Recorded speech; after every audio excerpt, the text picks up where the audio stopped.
नमस्कार साथियों, मैं दीपक श्रीवास्तव आप सभी का स्वागत करता हूं आपके परिवार जमीनी हकीकत में शून्य से शिखर तक। जैसा कि आप जानते हैं कि इलेक्शन आ रहे हैं और इस समय बहुत ही गर्म माहौल है इलेक्शन का। और आज हम पहुंचे हैं आपके शहर नवाबगंज बरेली उत्तर प्रदेश में। और आज हमारे साथ में है आम आदमी से प्रदेश उपाध्यक्ष पंचायत प्रकोष्ठ विनय कुमार जी। तो मैं पहले तो बहुत बहुत स्वागत करता हूं आपका हमारे चैनल में, हमारे परिवार में। जी सर। आम आदमी पार्टी जो इस समय आगामी चुनाव में होने जा रहे हैं, नगर पंचायत के, मेयर के, और उसकी रणनीति पर काम करने के लिए आज मैं नवाबगंज आया हूँ। और नवाबगंज से हमें एक ऐसे ईमानदार, स्वच्छ और नेक इंसान की जरूरत थी जो आम आदमी पार्टी जिन विचारों पर चल रही है। वो नाम हमें फारूक मंसूरी जी के नाम के रूप में मिला और पार्टी का उनका आवेदन ऊपर पहुँच चुका है और संभवतः कोशिश यही कि उनका टिकट हो जाए। तो नवाबगंज में जो आज तक लोगों को नहीं मिल पाया वो संभवतः उनके जीतने के बाद उन्हें जरूर मिलेगा। सर, मैं जानना चाहूंगा आपसे, जैसे आम आदमी पार्टी तो जनता चुने तो चुने क्यों आम आदमी पार्टी को, कुछ इसके बारे में थोड़ा सा प्रकाश डालिएगा। जनता इसलिए चुनना चाहती है कि आम आदमी पार्टी ने महंगाई पे, बेरोजगारी पे, शिक्षा पे, स्वास्थ्य पे, महिलाओं की सुरक्षा पे, वृद्धावस्था पेंशन पे और भी न जाने कितनी सेवाओं को जो पुरानी राजनीतिक पार्टियां सिर्फ कहती तो चली आई हैं लेकिन आज तक करा किसी ने नहीं। सर, लेकिन आपकी पार्टी के जो मेन लीडर हैं उन पे आरोप लगते हैं कि ये फ्री की रेवड़ियां बांट रहे हैं। फ्री की रेवड़ियां बांटना और उसको करना बहुत इतना आसान नहीं है। फ्री की रेवड़ियां तो उनको बांटी जा रही है, अंबानी और अडानी को बांटी जा रही है बीजेपी के द्वारा। यानी कितनों का लोन माफ कर दिया। अगर हम गरीबों को, किसी को अगर बिजली फ्री दे रहे हैं, स्वास्थ्य उसका फ्री दे रहे हैं, उसको बेरोजगारी भत्ता दे रहे हैं, उसको रोजगार के लिए हम उसको नौकरियां दे रहे हैं, तो हम फ्री रेवड़ियां कहाँ बांट रहे हैं? हम तो संविधान के दायरे में रह के, संविधान को सबसे इस भारत का अभिन्न अंग समझ करके, संविधान को सर्वोपरि समझ करके, जिसमें संविधान में लिखा हुआ है कि हमारे भारतवर्ष में जितनी भी योजनाएं चल रही है, प्रत्येक गरीब हो, जो आंतरिक रूप से बीमार हो और गरीब हो, उन तक ये सारी योजनाएं संविधान के अधिकार के तहत पहुंचना चाहिए। वही हम पूरा कर रहे हैं।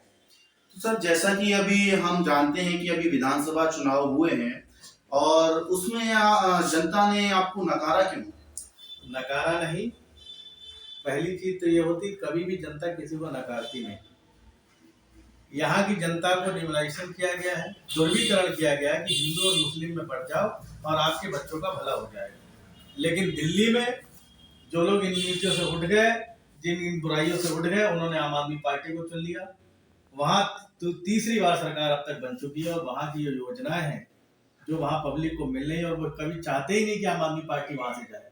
उसी की देखा देख दूसरे लगे हुए स्टेट पंजाब में पहुंच गई। वहां भी हिंदू मुस्लिम की राजनीति चलती थी, वो भी खत्म हो गई। वहां भी लोगों को दिखने लगा कि आम आदमी पार्टी में काम कर रही है।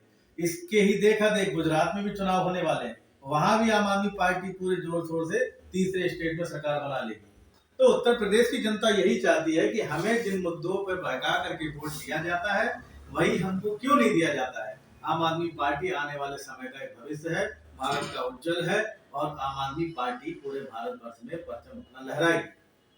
सर, तो अभी जो निकाय चुनाव आ रहे हैं उसमें आपकी क्या क्या प्रिपरेशन है? और जब सत्ताधारी सरकार जो इस समय प्रेजेंट में मौजूदा गवर्नमेंट है वो भी तो कहती है कि हम रोजगार, इतने रोजगार देंगे, और जिस तरह से ये राशन वितरण कर रहे हैं, तो क्या ये उनकी भलाई के लिए नहीं है, जनता की भलाई के लिए नहीं है, या फिर सिर्फ ये धर्म की राजनीति कर रही है? देखिए, धर्म की राजनीति बीजेपी को करना, सबसे पहले वही धर्म की राजनीति करती है। लोगों को राशन इसलिए दिया जा रहा है कि उनको कहीं ना कहीं छोटा सा एक अनाज दे दिया गया और उनसे वोट खरीद लिया गया। तो क्या अनाज देना सही नहीं है? अनाज देना सही है, लेकिन अनाज किस रूप में दिया जा रहा है ये सबसे बड़ी बात है। आप चुनाव के समय अनाज दे देते हैं, फिर बंद कर देते हैं। दिखाना क्या चाहते हैं कि आपके अनाज से गरीबों का पेट पल रहा है, वो मेहनत करके कमा सकते हैं। अगर देना है तो प्रॉपर तरीके से दीजिए, उनको शिक्षा दीजिए, उनको स्वास्थ्य दीजिए, उनको रोजगार दीजिए, ताकि वो अपने पैरों पर खड़े हो सके। आपके अनाज के लिए आपके वोट के सामने उन्हें गिरना ना पड़े, ऐसी सुविधाएं लाइए। दूसरी बात, बीजेपी ये कहती है कि हम सबसे सर्वसम्मति हैं और हम जीतेंगे। आज से 10 साल पहले उत्तर प्रदेश में बीजेपी की एक सीट थी और वो दिन दूर नहीं है कि जिस दिन ये गड्ढे में चली जाएगी। और पब्लिक सब समझ चुकी है, हिंदू मुस्लिम से कोई भला नहीं होने वाला है। बच्चों का भला सिर्फ और सिर्फ जनता के, संविधान के और भारतवर्ष की नीतियां जो चली आ रही उनसे ही चलेगा। तो जैसा कि आम आदमी पार्टी जिस तरह से चल रही है, हालांकि जैसा कि प्रदेश उपाध्यक्ष विनय कुमार जी ने हमें बताया कि उनकी नीतियां एकदम साफ हैं, सुथरी हैं। वो रोजगार पे काम करती है, वो स्वास्थ्य व्यवस्था पे काम करती है, वो गरीब निचले पिछड़े वर्गों पे काम करती है, वो कोई धर्म की राजनीति नहीं करती है। तो हमारे साथ में एक बहुत ही अहम शख्सियत इस समय मौजूद है, राजीव गुप्ता जी। मैं उनका पॉइंट ऑफ व्यू जानना चाहूंगा कि आम आदमी पार्टी की नीतियां क्या हैं सर, और वो किस तरह से काम कर रही है। देखिए, आम आदमी पार्टी के बारे में मैं सिर्फ इतना कहूंगा कि जो कहती है वो करती है। और आम आदमी पार्टी नाम दिया गया तो वो केवल आम लोगों के लिए दिया गया, और वो आम लोग इससे इतने प्रसन्न हैं।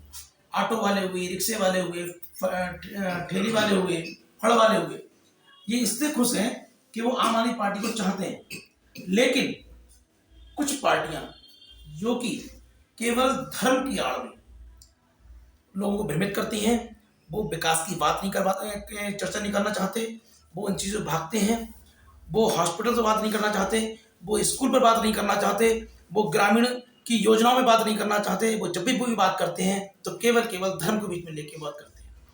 और यही कारण है कि अब लोग समझ चुके हैं और ऐसे लोगों को वो हार फेंकने की तैयारी में लग गए। बहुत बहुत धन्यवाद राजीव गुप्ता जी का। मैं अपने दर्शकों से बस इतना कहना चाहूंगा कि आप पार्टी कोई भी चुने, लेकिन आप ये देख लेना कि उस पार्टी का बैकग्राउंड क्या है, वो पार्टी किन मुद्दों पे बात करती है, और उस पार्टी का मैनिफेस्टो क्या है, क्या वो उस पर काम कर पा रही है।